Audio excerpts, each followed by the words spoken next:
to say that today we have stakeholders from the funding perspective.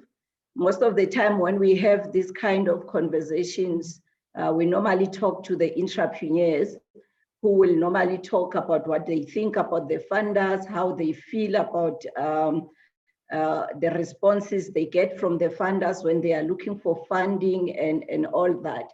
But today we want to hear from the people who are in the funding space themselves and hear from their side, especially during this time of COVID-19.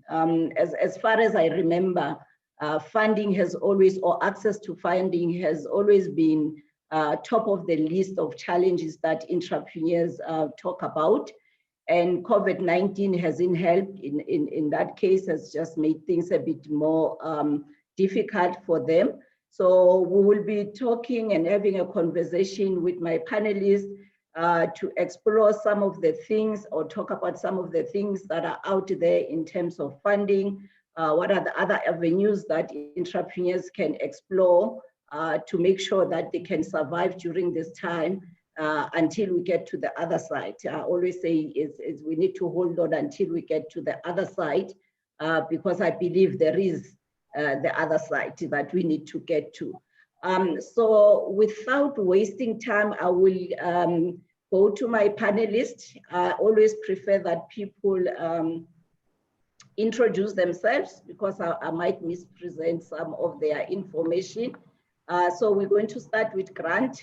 Grant, do you want to start and introduce yourself and tell us the company you're representing, what your company does as well? Thank you, Dr. J, and good afternoon to everybody. My name is Grant Prince. I am the SME Investment Readiness Manager at Fatola.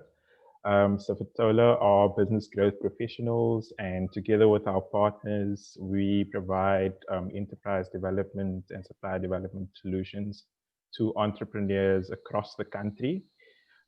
So we've been in the game for almost 2 decades now, and my role with the investment readiness team is to, among others, manage program-related investments, so very much on the grant funding and loan funding side, and help prepare entrepreneurs better for financing outcomes externally, and also to focus on driving and growing their bankability over time. Thank you, Dr. J. Okay, thank you, Grant. Over to you, Robynne. Do you want to be the next one to introduce yourself? Well, thank you. Okay, so I'm representing Finfind. I'm actually standing in for their business development manager who's ill. I have consulted to Finfind right from its inception, so I understand the company well.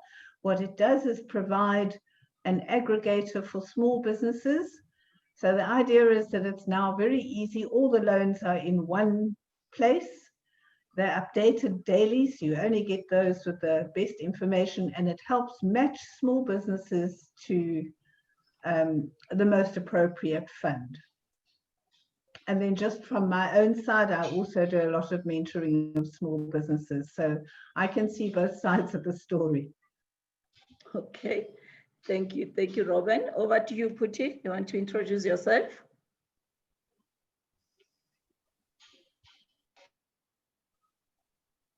Puti, you are on mute.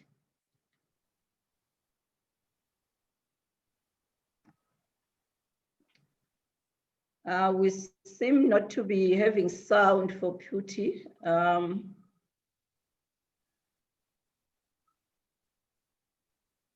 Jaytin, do we have Jaytin there? Can you please try to assist Puti on the meantime? We'll get back to Puti later. It seems like his sound has just disappeared there. But let's get started. Maybe Puti, you can log out and come back again and try and see whether then you can get the sound right, because we can't hear you. We can see that you are talking, but we can't hear you. And I see that your mic is not on mute, so I'm not sure why we're not hearing you. So if you can just maybe log out and log in again and see, and you can see whether Jaytin can assist you on the side as well. Okay, thank you for that. So to get started then with our conversation, as I said earlier, funding has been top of the list of SMMEs challenges. Normally, when you talk to funders, they say there's a lot of money there. And then you talk to entrepreneurs, they say there's no money, we can't find the money. So what is the difference? What is happening there? Why we can't seem to be talking the same language? And not even getting to now during COVID-19, talking about even before COVID-19, funders say there's a lot of money there. And then entrepreneurs, they say, we can't get funded, we can't find the money. What are the discrepancies? What is it that as funders, we're saying that entrepreneurs are not hearing us? Why can't we all say the same thing? Who wants to start? Grant, do you want to start? Sure, Doc, thanks very much. I think, we've been thinking about this for quite a long time. And sitting where I sit, I think that probably communication is an issue that we need to really try and address. I think, maybe from the funder side, the messages that we send out or the communications that go out to the entrepreneurs around qualifying criteria, around what is required to pass due diligence, is maybe not communicated in a way where it lands in the lap of the entrepreneur. So, in addition to saying, these are the sort of assessment criteria, or this will be the fit criteria for the fund, I think there's some education that needs to go with that. And on the entrepreneur side, we're working with over 150 businesses in any given year, in any given period. And there certainly is a problem around, or not, entrepreneurs are not taking their investment readiness seriously enough. So they're not well prepared to meet the requirements of the investor or the funder. Issues around compliance, information management, they're not able to provide evidence of track record as an example, or articulate their needs sufficiently well. So that's something that we see quite often, is that, it's not clear what the need of the business owner is, or what they're looking to invest in, or what they're looking to finance. So communication and education on the supply side, I think we certainly need to do more there. And then on the SME side, investment readiness. So I think what we want to see, and what we beat on here at Fatola, is establishing credibility and trust with the funder or with a prospective investment partner, and preparing for that investment or the funding way in advance. So really thinking about it long before you actually need to raise the money. But happy to go into more of that later. Okay, I'll come back to you there, Grant, because you raised some interesting things there in terms of the needs of entrepreneurs being able to articulate their needs, the criteria, the communication from the supplier side, entrepreneurs not prepared enough when they go apply for funding, and also the issue of education, and them also keeping a track record of their finances. I want us to come back to those, but before we come back to those, I want to go to Robynne, because you also have a broader view of the funding side, because your organization is not just one fund, but is a platform where you are able to see all the different funds. So what do you think are the gaps? Entrepreneur says we can't find funding. Funders say there's a lot of money waiting to fund you. They're actually both correct, Jabulile. That's the interesting part. There is a lot of money. The real issue lies in the criteria that is used by funders to approve or reject an application. So if you have a look at the majority of the funds, what they're really looking at, they ideally want to fund a business that's already turning over $1 million a year. But that tells you where the gap's sitting. The gap is actually sitting right at the beginning. I mean, if you're a startup and you want to grow your business, you're going to need equipment, you're going to need resources, but nobody wants to fund you. And the other gap that often sits is the amount of money that they need. So the smaller the amount, the less the formal funders are keen to actually fund it, because they say it costs them too much to actually get to the approval stage. So it's just not worth their while.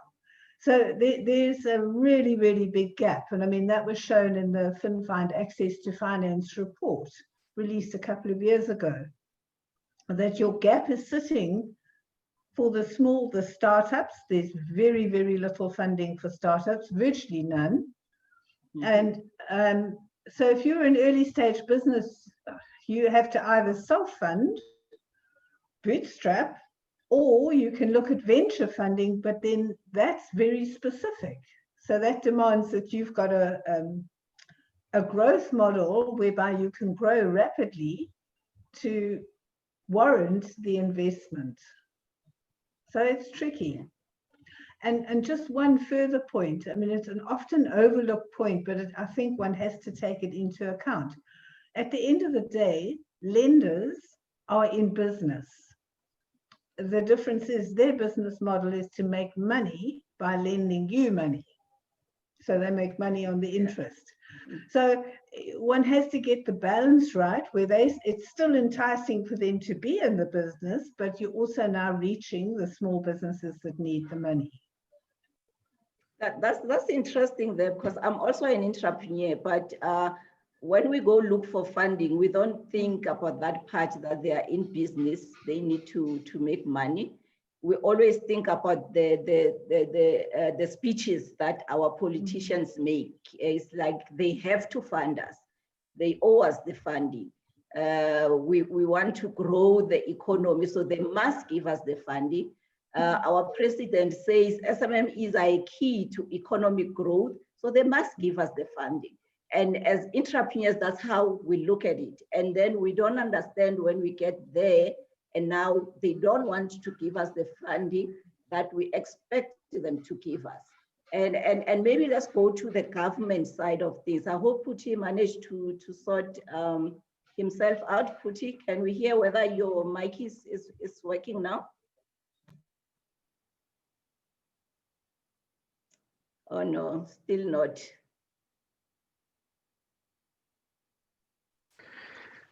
Can you check that his speaker is not muted on his laptop itself?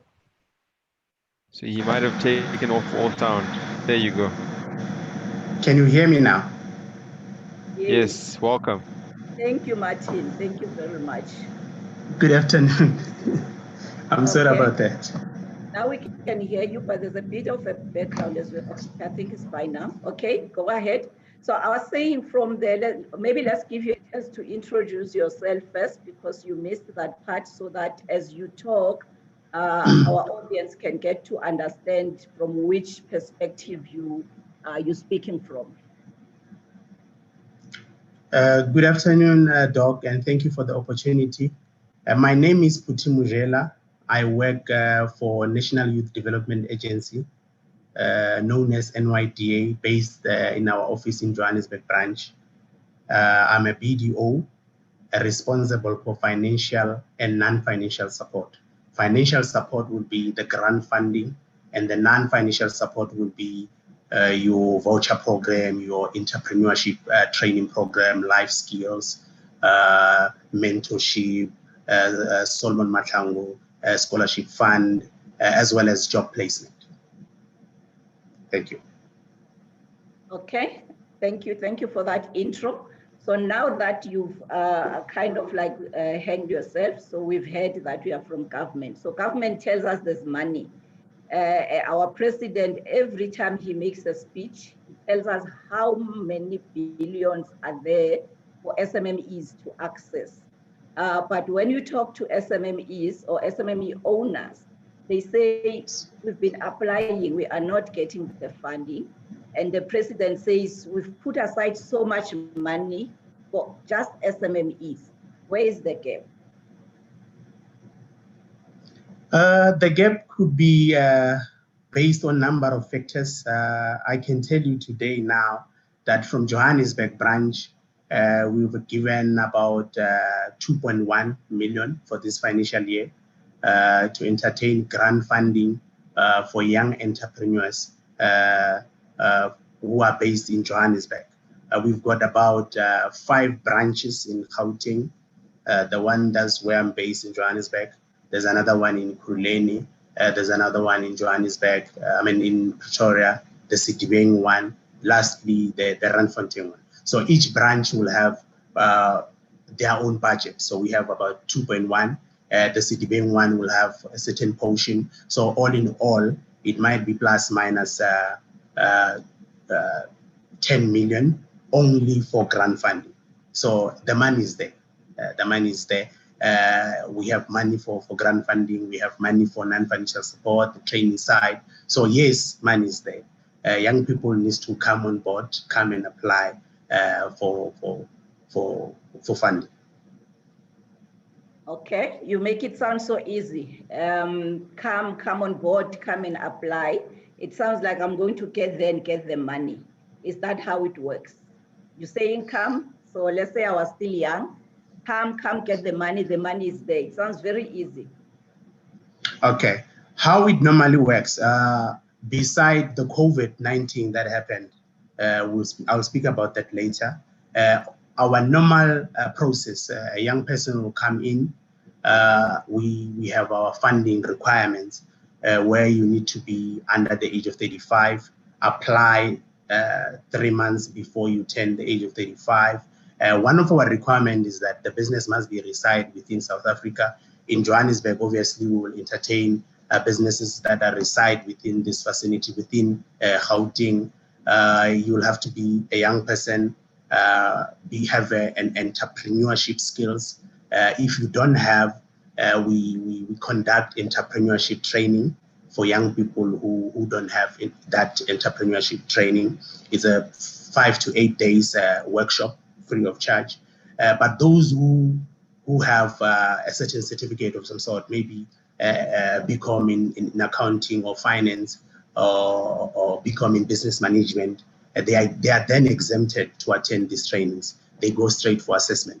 When we assess, we're going to check the demand for that business.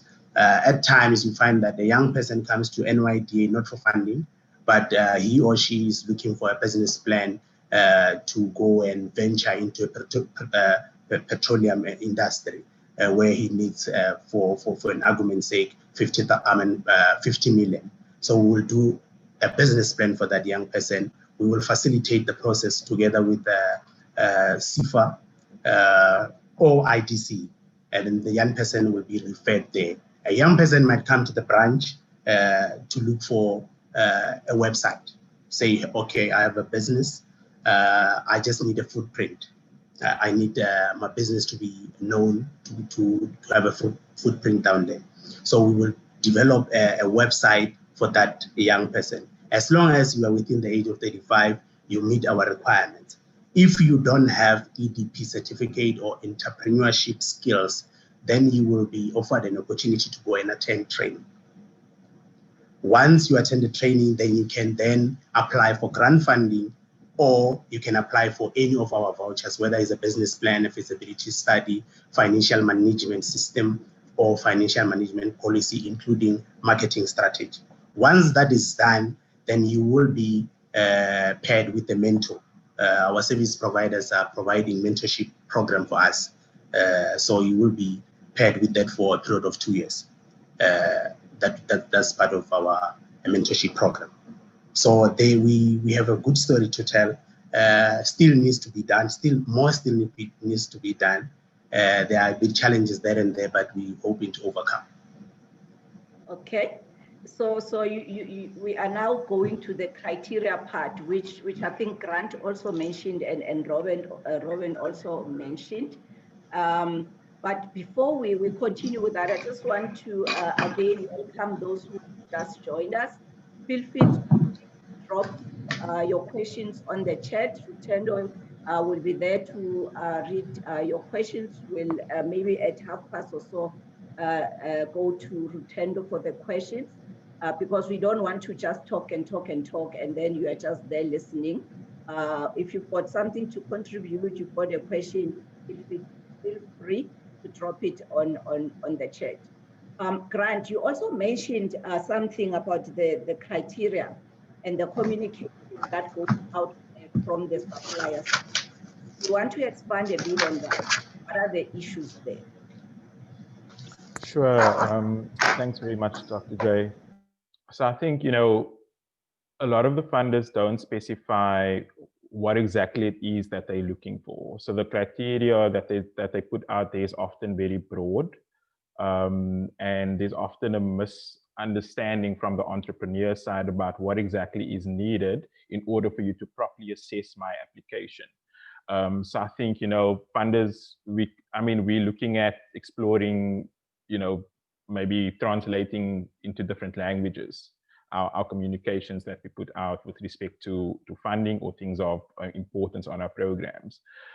So it's just that, we find often we hear from the entrepreneurs that we serve is that, they just don't know what the funders are looking for. I submitted this document, I submitted my SARS, my tax clearance certificate, or I sent in my CPIC annual returns or my bank statement, but still they rejected me. Why is that? So funders could be a bit more transparent around how they calculate the risk, or what specifically are the sort of knockout criteria, or what would make you not pass the funding application, for example. So they could be a little bit more clear around that, so that entrepreneurs can go back and fix, where there's leakages in the bucket, and then go back and reapply and hopefully be successful the second time around. Okay. Thank you for that. So the communication and clarity on what funders are really looking for. And I think also some of the things that is happening is that when you talk to entrepreneurs is that the funders don't even bother to tell us why they reject us. That's if you are lucky to get the rejection. Some say we don't even get an answer. We apply and we don't even get an answer. So from the funder's perspective, what can be done? Because the truth of the matter is that entrepreneurs are frustrated, and we've been talking about all these challenges for a long time, but it does not seem like anything is improving. So anyone who wants to talk to that? Yes, Robynne? Just in our experience, when we attempted to, because remember, Finfind itself doesn't actually lend money. What it does, it's a platform for entrepreneurs to be able to find funds. So it's matching an entrepreneur to funds. So we're not actually a lender. So obviously part of the brief there is to really understand what the lenders require from an SMME. And what we did find is a huge reticence to give us a full set of criteria. So there's a public set of criteria, which is exactly what Grant was saying, very, very broad and pretty general. Yeah. But the moment you start to really press them, they say to you, no, but that's our intellectual property. So that you don't know what criteria the actual risk committee is using to assess the applications. And in my experience, I headed up an incubator for a number of years. What I found was that an entrepreneur would spend hours preparing documents, because very often, and this is particularly true of the government funding agencies, each one has its own specific templates. So you've got to prepare these documents individually for each funder. And that was hugely problematic. Then they just wouldn't hear anything. For months it could go past. So one of the ways that as an incubator we overcame that is a little bit of what FATOLA, like Grant was saying. What we did, we made friends with the government agencies. And we would then say, well, look, use us to do that initial vetting for you and preparation. And that proved to be significantly more successful. But the gap still exists. The early stage guys, small businesses, really don't stand a chance. And somebody in the chat made a really good point here, which I agree with. If you look at the people who are assessing funding applications, my question is, are these actually people with an entrepreneurial background, or are they corporate salaried people who've never actually understood risk? Yeah. Now, that's a valid point. So who are they to judge whether this business is going to be good or not good? It's a different set of criteria when you every month have a salary coming into your bank account. Yeah. That's interesting. It's unfortunate that we couldn't get, especially because we're also hoping that we can get, especially from the bank side, but we couldn't get some people there to come represent the bank side, because that's where sometimes you find entrepreneurs say, we don't even bother going to the bank because they're just not interested in funding us. They say we are high risk. From maybe from the NYDA side, how do you make sure that your criteria is clear enough, it's not broad? Like one of the things that Robynne and Grant mentioned, that most of the suppliers out there, the criteria is just broad. Puti? Thank you, Dr. J. I think the most important thing is that the criteria needs to be short, direct, straight to the point, where young people knows that it's either I qualify or I don't. If I don't qualify, what is it that needs to be done in order for a young person to qualify for whichever financial support or non-financial support? Most of the challenges comes from the training side, where young people, they just want to apply for grant. Whether they meet the requirements, whether they have a entrepreneurship development program training or not, they just want to go straight and apply for some form, because remember, we are providing grant funding, so there is no collateral. So they would come and say, why don't we apply for grant funding, then we do training later? And then it becomes a huge problem. So I prefer, or we prefer, that we need to be capacitated, especially financial literacy, because most businesses die or collapse within the first 6 months of its operation, because there is no structure. Financial literacy is not there. So the best way is just keep your requirements short, straight to the point. Encourage young people to come and attend this EDP, the Entrepreneurship Development Program Structured Training. We have also partnered with a company called Noble. Noble is a BBB advisor, sponsored by Susfin Bank, where our beneficiaries are trained on financial literacy, on a whole number of factors there, because COVID has taught us that the unbankable, or young people's businesses, in most cases, over 60%, their financial records are not proper. So we partnered with Noble specifically for that. Okay. Okay, that's good. That's good.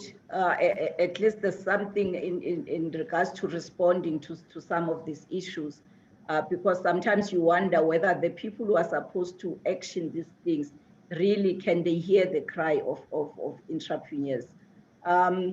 Pretend, okay, Grant, did you want to say something on that? Yeah, thanks, Dr. J. You know, I just want to share a bit from the experience that we had during COVID. I'm not sure if you're going to get to that set of questions, or. Yes, you can share. You can share. Go ahead. So we were fortunate. We're fortunate to be in a position where we're partnering with, you know, SME Foundation's Tolowana program. They really have a strong mission and developmental mandate to make an impact in the economy in South Africa, through small businesses, through really genuinely supporting and developing small businesses so that they can become sustainable over the long term. And we assessed just in our pool of alumni businesses that we worked with over the last 3-4 years, what the impact of COVID-19 had on them. And, quite interestingly, we discovered from the surveys that we sent out and the SME responses that majority of them, well, close to 50% felt that they were resilient enough to survive lockdown. So either they went into some sort of, period where they just would cease operations and prepare for post-lockdown to really come out with a bang.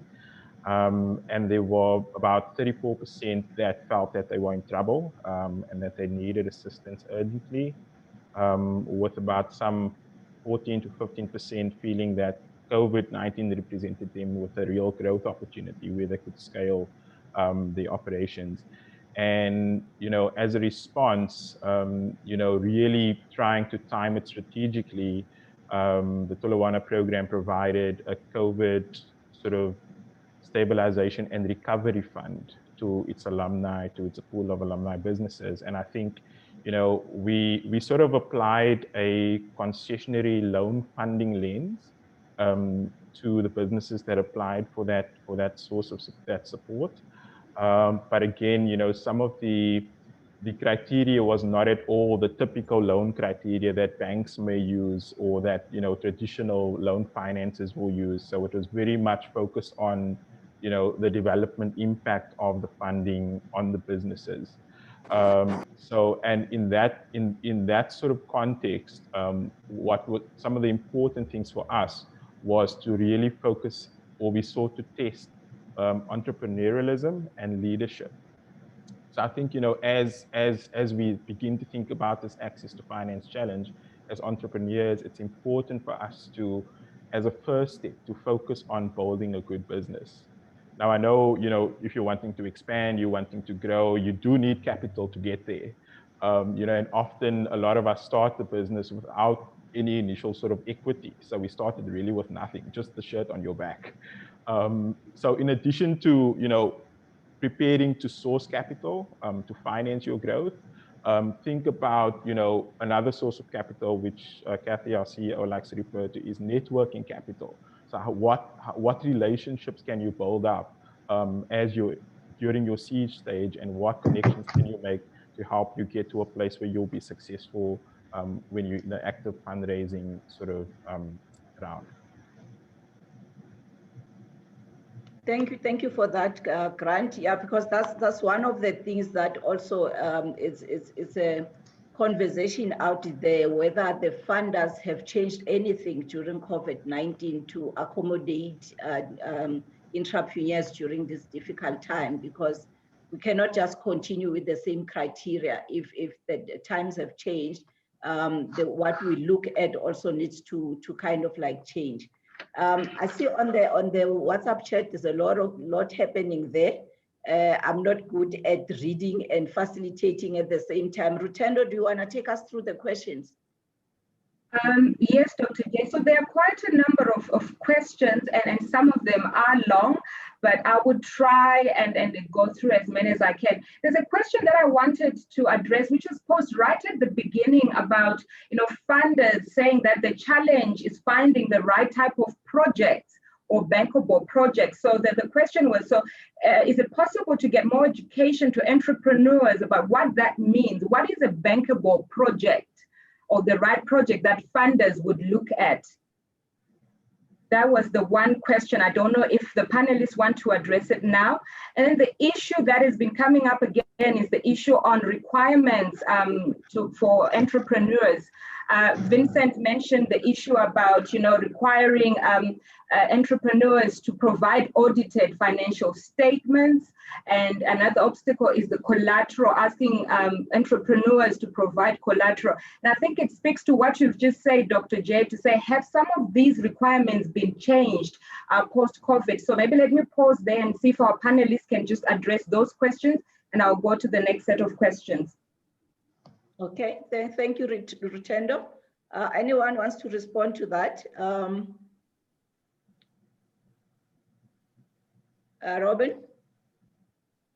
Let me just unmute myself. Okay, so there were a number of questions in there. So if you want to look at what a bankable project is, you also have to understand the different categories of lenders.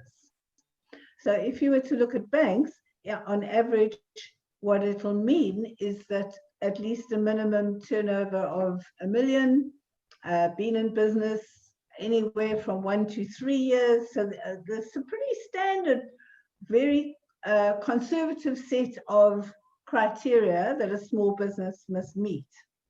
However, if you want less money, you can go to a lot of the newer types of funders. You'll get asset funders who will help you buy equipment. And there it's about, you need to go and do your homework, because some of them, the equipment itself can become the collateral. So it makes it a little bit easier. It depends what type of equipment, how easy it is to resell it, should you not meet the terms, etc. So bankability changes according to the type of lender. That's that question. Okay. Sorry, I just wanted to add there that maybe some of the things, if we have in our audience here, some of the people who are providing a training to entrepreneurs, there are some of the things to put in your list to educate entrepreneurs on what a bankable project is, so that when they apply, at least then they've got a better understanding of what needs to be in that application or motivation. Because if you don't understand that, then even your application then won't meet the requirements. Sorry, Robynne, you wanted to add there? Yes, I did, because I really do believe that education is the key to making funding a little bit more accessible. So it's also about understanding the different types of funding. And I mean, for example, if you want to try and get a business off the ground, and let's say you happen to have a really big client who's now given you an order, you can actually get invoice discounting or even purchase order funding. It is actually available, providing your client is solid and reputable. And that doesn't necessarily require a collateral.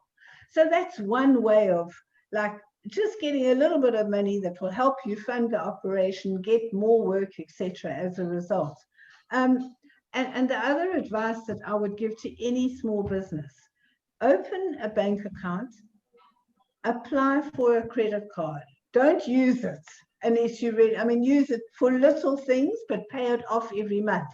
Because what you do is you start to build a good credit record.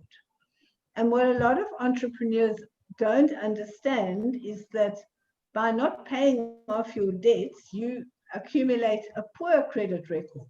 And 90% of the funders will not fund you. So you've got to start to understand how the system works and then be tactical. So get a credit card, but now be very careful how you use it. The idea is not to run up credit. The idea is to create a good credit record that will stand you instead. So all these things, understanding different types of funders, what their strategic intent is, how they operate, and then the different types of funds, and what the criteria, the lending criteria is for that specific fund. Because they vary. And some of it is, I mean, like very simple invoice discounting, providing you've got a really good, solid, reputable client, you can get that money within 3 days. But if you want to apply for growth funding, that's a little bit more demanding. So you've got to understand that. So education is really, really important. Okay, thank you for that. Rutendo, another question there? Yeah, there are a couple of questions for Puti, but maybe while Robynne is on, there was a question for you and Grant in terms of what sectors do you grant SMME funding for? So for you and Grant, what sectors do you grant SMME funding? Okay, so from a Finfind perspective, sorry, Grant, I'll just be very quick. Finfind doesn't give funding, but they cater for, they have a database of funders who fund across all sectors. So if you want information on who funds what, Finfind's a good place to go. Okay, Grant, over to you. Cool. Okay, Thanks, we'll share those details at the end in terms of the website and all that for Finfind so that they can check. Okay, Grant? Yeah, just on the, so we fund across sectors as well via our program channels. So not, externally. So it's not that an entrepreneur can just apply on the website and get money. It's via our program channel. So we have multiple programs where the entrepreneurs will get funding via those vehicles. And I just wanted to say to the question around criteria and specific challenges with matching to the right funder, we do have a mentor hotline platform where entrepreneurs can get instant business advice for up to 3 hours for free. So if there were specific questions after this around that, we have a pool of mentors that are on standby to assist with those questions as well. Okay, we'll share that info as well. Rutendo, back to you. Puti, there were some questions for you. Rudy wanted to know, what are the statistics saying around successful candidates through your grant and EDP programs? So that's the one aspect of the question. And then this one I found interesting. It says, is it possible to drop the why in your organization and open up the window for entrepreneurs between 35 and 40? Hello, I didn't get that. Please repeat. Both questions or the second one, Puti? The second one. Oh, the second one is it possible to drop the Y in NYD8 and open up the window for entrepreneurs between 35 and 40? I think the Y stands for the youth, right? And there's a certain age group attached to that. I get that. I'm not in a position to be able to answer that because you would know that NYDA was established in 2009 through the Act of Parliament. So for it to now be dropping that Y for everyone or up to 40, it will need to go back to Parliament. The powers that be needs to then address that. Proposal can be right to the presidency to say this is what we need. Let's drop the Y. But I'm not in a position to be able to answer that. Okay, fair enough. Sounded like a government response, but fair enough, Puti. What about the first one? Do you have any statistics to share? Definitely, we have statistics to share. I'll start with the last financial year. The last financial year, in terms of the financial support, the grant funding model, we have approved over 70 threshold one. The grant funding is up to 250,000. So it goes with threshold. So you have threshold one, you have threshold two. Threshold two is 50,000, 1 cent to 100,000. 10,000, 1 cent to 50,000. Threshold three from 50,000, 1 cent to 100,000. Threshold four from 100,000, 1 cent to 200,000. And then for cooperatives or those who are in ITC space, it's up to 250,000. So we do have stats. We cover mostly of your Johannesburg CBD, the whole of Johannesburg metro, including some other parts of Ekurhuleni. We just recently opened a branch there. So we do have a whole lot of success stories, stats to share. I can tell you now, last year during, I think the beginning of this year, during the State of the Nation address by our Excellency President Matamela Cyril Ramaphosa, there were two of our beneficiaries there. The other one was there were two. The first one was Mrs. Nkosi, who's from Orange Farm, who's running a recruitment agency. Is our beneficiary, is our training beneficiary, our voucher beneficiary. We did a business plan for her, as well as our grant beneficiary. There's also, during that State of the Nation address, there was also a young man by the name of Busiso Mahoney, who famously known by designing a garment for Caspar Noves, the one that he wore during the 2019 BET Award. So there are a whole number of beneficiaries also on our website. Also, as a branch, we have stats to back that up. Thank you, Puti. Dr. Rutendo, I'm watching our time there. Some of the questions that maybe don't really need oral responses, we can share the information, things like stats and those kind of things, we can share the information, but just read us those that needs response like orally. Okay. Now there's Martin posted a question about, they've been looking for 3 types of funding, and he mentioned purchase order financing, business operations development grant, and that they want to venture into manufacturing. So I guess maybe his question, I'm not sure whether he wants us to go into detail, but how would he go about maybe looking for that type of funding?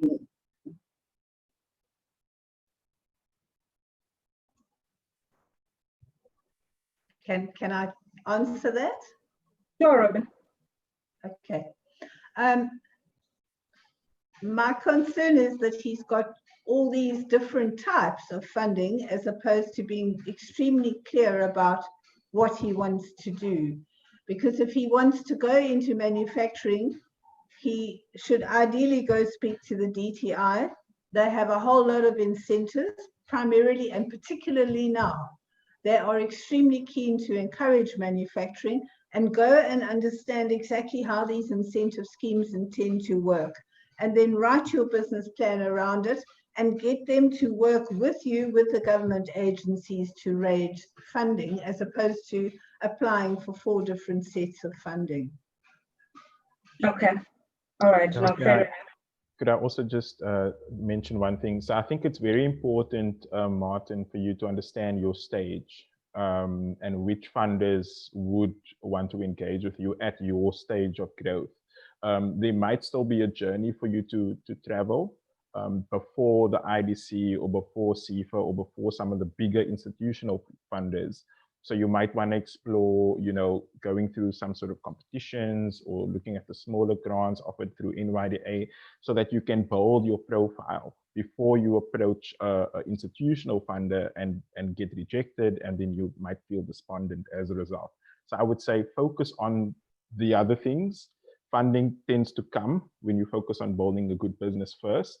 But again, be strategic about how you use the ecosystem. And perhaps, perhaps you'll be willing to sort of take it step by step via the competitions and some of the smaller incentive schemes before you go for the big guys. Okay, cool. Dr. J, this question I think is quite important in terms of the COVID-19 relief fund. Somebody posted that, they attended a webinar and they heard that of the 530 million that was available, it was depleted within a month, and only a small percentage of applications, were approved.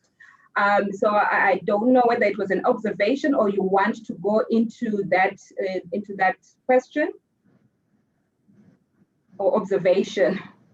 Yeah, I think it's an important observation to note, especially if you read a lot of these articles about the COVID-19 funding.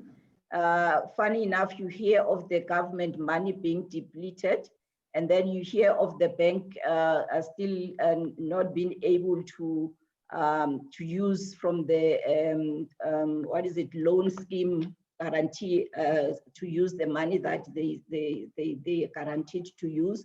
So it's a very interesting observation, which I guess no one from the panel here is able maybe to respond. Maybe we can also share our thoughts on that if we've got our thoughts. But yeah, I've been reading and not believing as I read the articles to say we heard of this 200 billion from the president.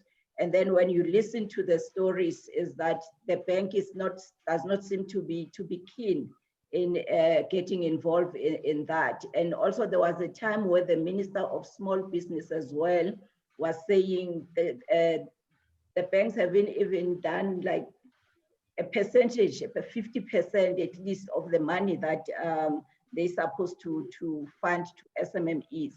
which is a big question. It was going to be interesting if we had somebody from the bank to say, if government is depleting the money they're supposed to fund, how come they are not depleting theirs? Robynne, I see you want to comment on that. I do, because I have been following these articles. Primarily, I work with a lot of small businesses, some of whom haven't been able to access funding. And the majority of the articles are very clear that, in fact, the government funds are not depleted. The funds are still there. It's only certain funds that are depleted. But one of the biggest problems, there was an article today about the government loan guarantee scheme, and simply saying one of the key reasons the formal lenders like banks haven't been using it is it's too expensive for them. So, you know, there's a disconnect now between the actual government and private sector, all of whom should be doing everything that they can to lower criteria to enable small businesses to get the desperate help that they need.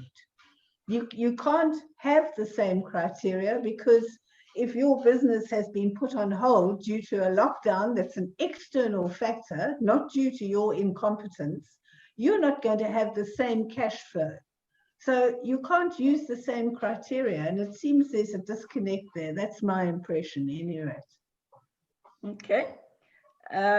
Grant, do you know maybe if any of the criteria have changed?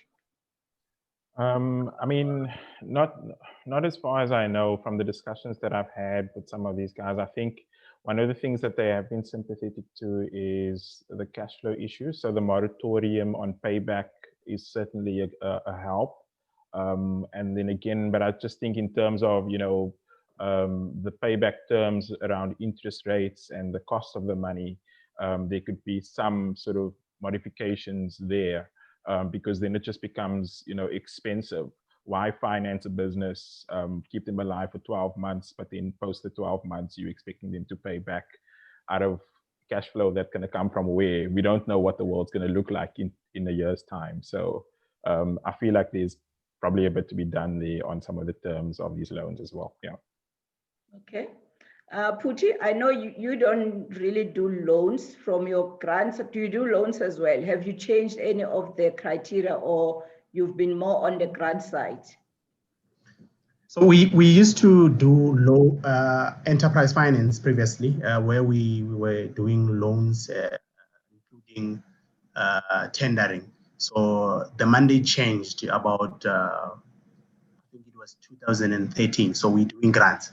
So it changed when the requirements for COVID-19 changed slightly from our normal grant process, such as you need to have entrepreneurship development certificate, you need to have a degree, you need to have no, those we scrapped out. So as long as you're a young person under the age of 35, even if you reach 35 but before 36, we took that one. If the business has been operational for the last 6 months, and then you can provide us with 3 months bank statement. So we only took that. So the requirements were simplified. They were easy for young people, but we encounter a whole lot of problems because young people, or mostly businesses who were applying for COVID-19, they couldn't substantiate or they couldn't provide us with proof that they have monthly commitments. So if you don't have the financial records on a monthly basis, you won't be able to prove that you have monthly commitment or your monthly operational expenses. So if you are saying you're paying rent, do you have a lease agreement that is entirely 100% for business utilization? Mostly the answer was no. You're saying you are using a telephone. Do you have proof that you are using a telephone? We are not saying young people should go out and get contracts. What we are saying is that for them to be bankable, the business should start utilizing this process that we put in place for Johannesburg together with Noble as well as SASFIN, where young people are taught financial literacy because we don't know where we will be maybe in 20 years time, 50 years time. If something like this comes back, we should be ready. we should be ready. We're never ready because young people didn't have financial records. Young people would say, I went to NYDA, I applied for salaries for my employees. But if we say, provide us with proof that you've been paying your employees for the last 3 months, we don't have that. So we that's what we dealt with. So, but I think we will grow from that. We are learning. We are that country, developing country. So hopefully we will get there. Okay, thank you to that. Yeah, because as Robynne also was saying that you can't use the same criteria when times changes and when it's challenging times. You cannot just continue with the same criteria. But when you look at what entrepreneurs are saying and you look at the sense also from the chat, is that the criteria hasn't changed. Entrepreneurs are still expected to show some kind of certainty and some known future things when everybody don't know what's going to happen tomorrow. As much as you know, as Robynne said earlier, that they are also the banks and the funders are also in business. They want to make money at the end of the day. Then the trick becomes then as to where do we get the balance? They want to make money, it's difficult times, the entrepreneurs want to survive. Then where is the balance and how do we get that balance? Rutendo, I see we are already at 5. Funny enough, people are still joining us. So I'm not sure whether we're stopping or what we're doing. Rutendo, is there still key questions there? Some of our guests that are sharing information or useful information. So I'm hoping that our guests are also following the chat box just for some of the conversations that are going on there. But I know, Puti, there was a question for you again about, do you assist entrepreneurs with preparing audited financial statements? That was one quick question I saw for you. So is that a yes or a no, Puti? We don't. What we do under our non-financial support for our entrepreneurs, we have a voucher program, a financial policy voucher program, as well as a financial management system program. It's the policy one guides how to use the system. The system one, it's like we buy a system for entrepreneurs like Pastel or Sage, if they are into payroll or if they would just want to audit financial statements. So it will help young entrepreneurs before they go to auditors or accountants to prepare their financial statement to have this on record. So we don't do that for them, but we give them systems for them to be able to do them themselves. Okay, and maybe without putting you on the spot, Puti, there was a guest who said, you know, they applied at the beginning of the year and they met the criteria, but they haven't heard from the agency. But maybe you can have a conversation with them later on. Doc, there's a question I don't know to the funders. It's something about what happened to the small business development department's grant funding for SMMEs. Small business development grant funding, is that something that you're aware of, you or our panelists? No, okay. I'm not aware of what happened to that. Okay. All right. So I'm scrolling, just checking. So yeah, I think we've covered some of the pressing questions, and to our guests, I hope I haven't left out any of your questions. If I have, just I think message me directly, maybe while Dr. J, you want to start doing a final round with your panelists. Okay, thanks a lot, Rutendo. I think it's possible also to download a file from the chat.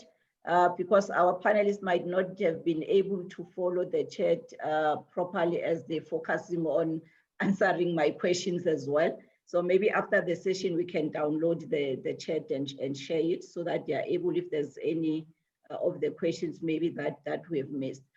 But a last question as we wrap up, because we always talk about the criteria that the funders out there have, which most of the time entrepreneurs say, no, but this is not really for us. As one of the comments earlier said, that these people who are funding us Are they just corporate employees who've got no clue what a successful or an SMME is that has a potential look like? They just sit there to tick the boxes from whatever that they have been given. What needs to change? If we were maybe to summarize and say what needs to change, hoping those who've got the powers to change it can hear this recording. And if we can, maybe in the future, we can call those who've got the powers to change these things to come and talk to them and say, what are you doing to change these things? What needs to change in the funding space for SMMEs to be able to receive the support that they need? I'll start with you, Grant. So thanks, Dr. J. You know, I think on the supply side, from a, you know, speaking to the funders, I think, you know, it takes a village to build a business in South Africa. I'm starting to believe that more and more. And that, you know, there's an opportunity for collaboration between different funding agencies, between different levels. You know, I almost think about it in terms of life cycle support that could be offered to a business where, you know, if an entrepreneur goes through a journey with NYDA, for example, you know, their profile, they just build on that. You know, and, you know, so they build on that when they get to maybe venture capital or IDC type institutional lending, for example. So that's on the funding landscape, collaboration, speaking to each other, being in touch with the realities on the ground, looking at innovative, you know, ways to structure funds. So perhaps blending development capital with more private capital sources so that they can reduce interest rates or things like that. So looking at different ways of, you know, risk grading. So I know there's people are starting to use, you know, different ways of risk scoring. So looking at, you know, your activity on social media in addition to pure financial stats. So there's opportunity for innovative financing models and collaboration on the supply side.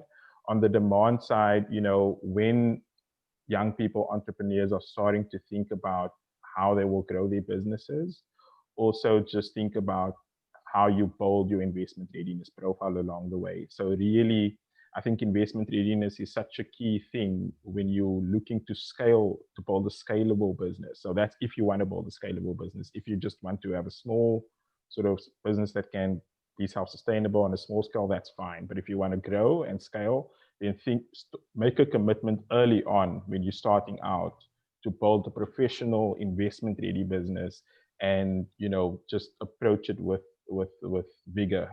So yeah, you know, educate yourself a lot, build relationships. It's not just about the money, it's about the relationships that you build along the way, and just focusing in on building a good business. So then compliance, financial management, it doesn't become a chore or a pain. It's just part of building a good, sustainable business. Yes, thank you for that, Grant. I want to emphasize there, because you cannot wake up today and decide you want funding and think tomorrow you'll be funding ready. If you were not, you've been running for 10 years, never kept records, never complied with any of the things you need to comply with and all that. So I just want to emphasize on that, that it's key to make a decision early on, whether you just want to stay small or you're going to want to grow at some stage. And when you want to grow, you're going to need funding. And if you are going to need funding, you better start then running your business like somebody who's going to look for funding tomorrow. Robynne, I'll repeat the question for you. I see you didn't get it.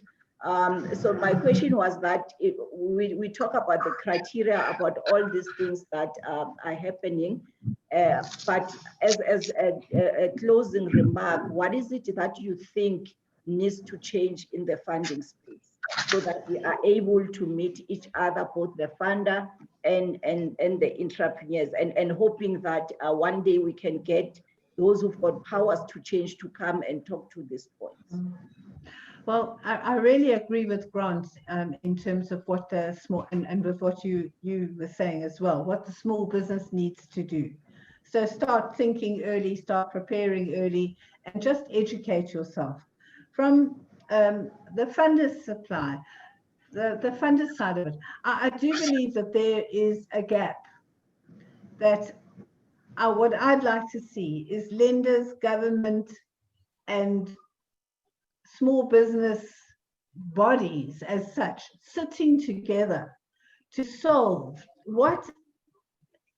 this problem of small businesses not being able to gain access. There are a lot of small businesses that I do believe could be funded, but they just fall through the net. And I think we need more innovative solutions. And a lot of those could do with utilizing existing bodies. So if, for example, government funders, maybe one could look at a slightly different model where, for example, the IDC doesn't actually have to bring in 100% of the money that it's expected to now. Maybe a portion of that could be for higher risk.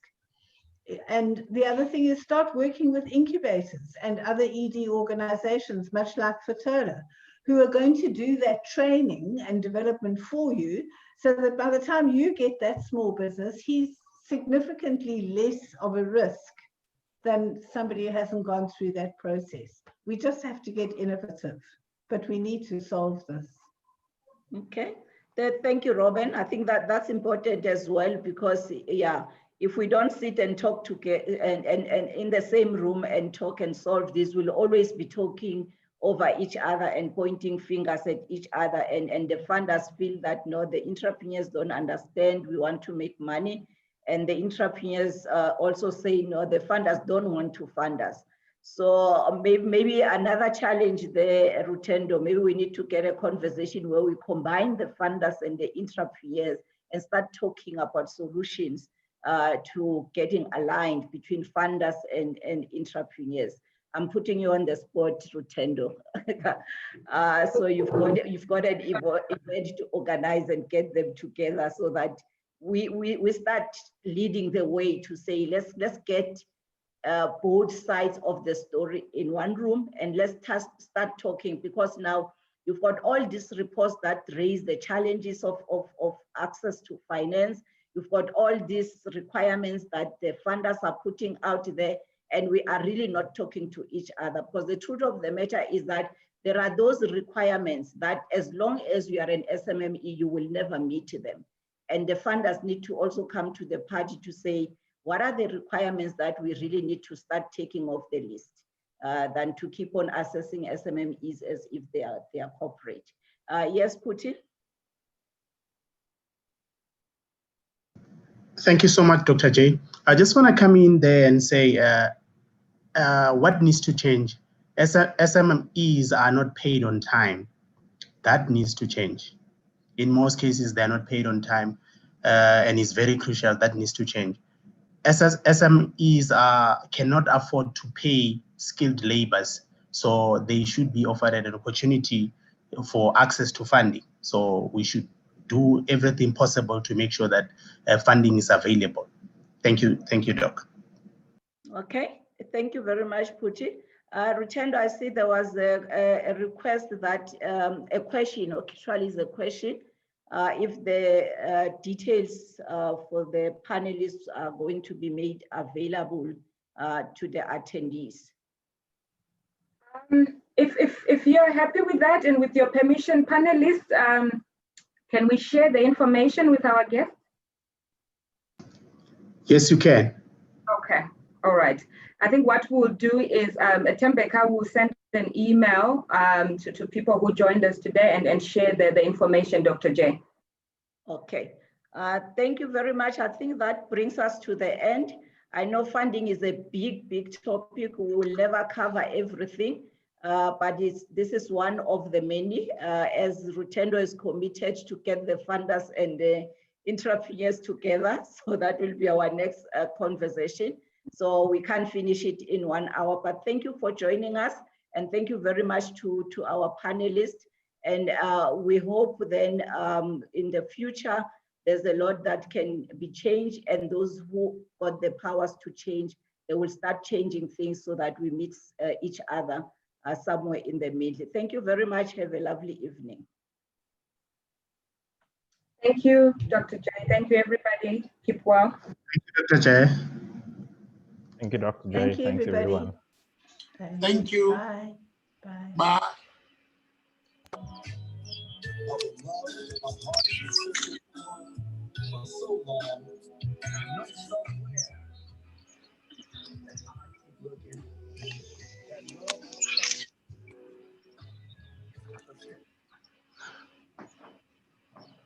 How are we doing, Jerusalem Rutendo? Dr. J. I like that. Let me see if I can find it. I want to see you. The funny thing is some people are still joining and we are done. They'll join the next round. Yes, no, definitely. Thank you, Dr. J, for facilitating. Okay, and thanks for organizing. Have a lovely evening. All right, keep well. Okay, bye. Bye.